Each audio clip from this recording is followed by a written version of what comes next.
Imagine you're steering a massive, heavily armored vessel through the open ocean. The instruments are perfectly steady, the horizon is dead clear, there is zero sign of danger anywhere. And then, literally in the blink of an eye, you, your crew, and thousands of tons of steel just vanish. No distress signal, no wreckage floating on the surface. Not a single body is ever recovered. Just a terrifying, silent void where a massive ship used to be. How does a colossal piece of modern machinery carrying dozens of lives just get completely wiped from the face of the Earth? Welcome to History Forensic. I'm Alex. And I'm Sam. Today, we are cracking open a maritime cold case that has absolutely haunted sailors, pilots, and the general public for nearly a century. We are digging deep into the very real, very terrifying phenomenon known as the Bermuda Triangle. And you might be wondering, why does this matter right now? Well, because even in our modern era, we're talking an era of GPS, satellites, and constant 24/7 surveillance, the ocean remains this incredibly dark, untamed frontier. It's a place that can literally swallow us whole without a second thought. Exactly. Today, we're going to strip away the lore, look at the hard data, and examine the actual forensic science behind these disappearances. We need to figure out what is really going on in those dark waters. Let's unlock this mystery together. Section 1. The Devil's Triangle.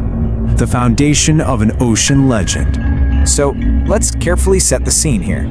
For decades, there's been this loosely defined massive stretch of the western North Atlantic Ocean. It basically connects Miami, Florida, up to the island of Bermuda and down to Puerto Rico. And it has been the site of undeniable, absolute danger. Right, long before the legend even had a spooky name attached to it, ships were going missing in this vast, deceptively beautiful expanse. Take the USS Cyclops, for instance. This was a massive Navy collier ship carrying over 300 crew members, and it just vanished without a trace in the region. Gone. But the legend, the one we all know today, truly exploded into the public consciousness in December 1945. It started with a routine training mission known as Flight 19. 5 U.S. Navy bombers flew out over the Atlantic. Completely out of nowhere, they became totally disoriented. Their compasses failed, and they vanished. Completely. And what happened next shocked everyone. The military immediately deployed a massive search and rescue flying boat to go find them. I mean, they didn't waste a second. But just hours later, that rescue plane, along with its entire 13-man crew, vanished completely too. Just let that sink in for a second.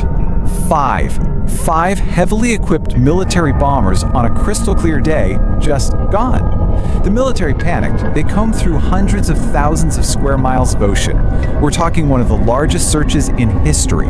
And the most terrifying part of the Flight 19 incident, the specific detail that permanently cemented the Devil's Triangle in modern lore. Absolutely zero debris was ever found. None. No oil slicks, no floating life jackets, no bodies. It was literally as if a massive, invisible hand had just reached up from the ocean depths and plucked 5 military aircraft right out of the sky. When modern heavy-duty military hardware leaves absolutely no physical trace behind, the human mind just struggles to process that void. Exactly. Because there were no bodies and no wreckage, people desperately needed answers. And into that massive void of evidence rushed the conspiracy theorists and paranormal researchers. Oh, big time. And we have to remember, these weren't just weird fringe ideas discussed in dark basements. For decades, these were heavily publicized pop culture explanations. People genuinely speculated about alien abductions hovering right over the Atlantic Ocean, snatching up planes. Yeah, or they theorized that the area contained literal portals to other dimensions, just swallowing ships through invisible tears in space-time. Some folks even seriously proposed that the lost, sunken city of Atlantis was buried right under the ocean floor there, and supposedly its ancient leftover crystalline technology was what kept violently disrupting our modern compasses. Section 2. The Scientific Forensics. Uncovering the Hidden Truth. Now, if we want to actually crack this cold case, we can't look at aliens. We have to bring in the lead detectives, mainstream marine scientists, and experts from the National Oceanic and Atmospheric Administration, or NOAA. They rely on cold, hard data. They map the ocean floor, they study the currents, and they track the atmosphere. But that's not the full story.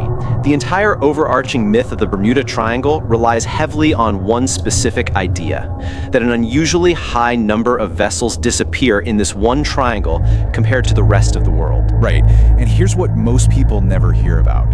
science tells a completely different, mathematically grounded story. Marine scientists point out that the Bermuda Triangle literally sits right smack in the middle of one of the most heavily traveled shipping lanes on the entire planet. You've got massive cruise lines, endless streams of heavy cargo ships, and thousands upon thousands of private recreational boats passing through there every single day. When you actually adjust the math for that massive volume of traffic, statistically, the percentage of accidents in the Bermuda Triangle is perfectly normal. It's honestly no higher than in any other heavily traveled part of the world's oceans. Okay, so if the accident rate is statistically totally normal, why does all the wreckage just magically disappear? If boats are sinking at a normal rate, where are the pieces? The answer is the Gulf Stream. And this isn't just some gentle babbling brook. The Gulf Stream is a powerful, incredibly turbulent ocean current that functions like a massive, fast-moving river right through the middle of the ocean, and it runs directly through the triangle. Combine that intense current with the region's severe, deeply unpredictable weather, and you have nature's ultimate forensic eraser. If a ship goes down or a plane crashes, the Gulf Stream is strong enough to rip that debris apart and scatter it hundreds of miles away in a matter of hours, long before any rescue team even knows where to start looking. So the physical environment is already violently working against you. But what about the compass malfunctions? Remember that Atlantis technology theory? Right, well, geologists have a strictly factual explanation for that too. The Earth's crust in this specific region has heavily documented magnetic anomalies.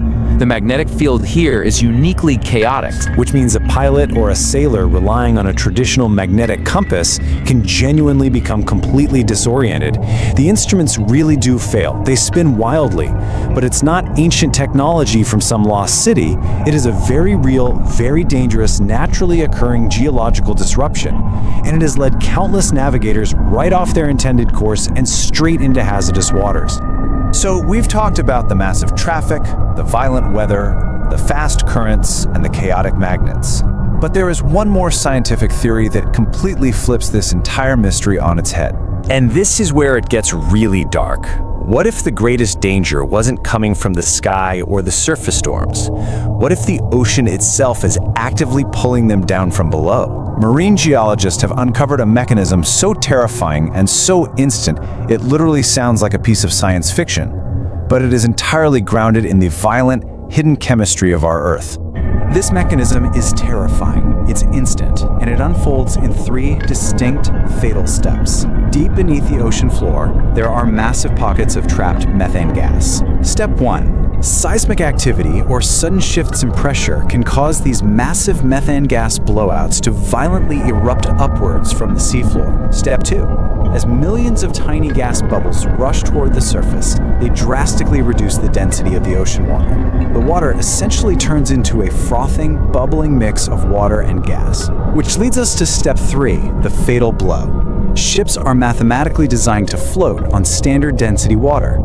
When a huge, heavy vessel suddenly sails into a patch of ocean where the water density has just been slashed by erupting gas, it instantly loses all buoyancy.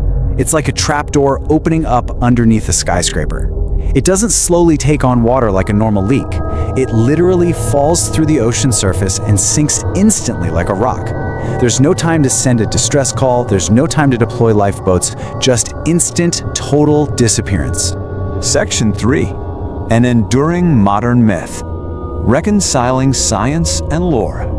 For a long time, the lore ruled the narrative, and then everything changed. As marine science rapidly advanced, our understanding of the ocean's terrifying power finally caught up with the rumors. We now have an incredible arsenal of geological, atmospheric, and statistical data.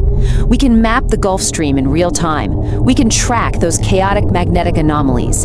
And we clearly understand the devastating mechanics of methane blowouts. The ultimate forensic verdict here is actually pretty simple, but profound. Science has a rational explanation for every single incident. Whether it's a sudden, violent squall, the massive forensic eraser of the Gulf Stream, magnetic compass disorientation, or a catastrophic loss of buoyancy from deep-sea methane blowouts. There's absolutely no need for aliens or dimensional portals, because the ocean is naturally dangerous enough entirely on its own. Every vanished ship, every missing plane, they were all victims of very real, completely natural phenomena in a highly trafficked, highly volatile environment. From a forensic standpoint, the physical case is closed. Yet, despite all the hard evidence, and the fact that science has essentially solved this, why does the pop culture myth of the Devil's Triangle refuse to die? Because the deepest truth here is about human nature. We are deeply, inherently drawn to the unknown. Subconsciously, we would rather believe in a dark, supernatural mystery, aliens, portals, Atlantis, than accept the cold, hard reality that the natural ocean can simply erase us without a trace. The myth survives because it perfectly reflects our own deep-seated primal fear of the dark waters. Let us know how you liked the story in the comments, and if this kept you up tonight, you already know what to do. Subscribe to History Forensic. We'll see you in the next case.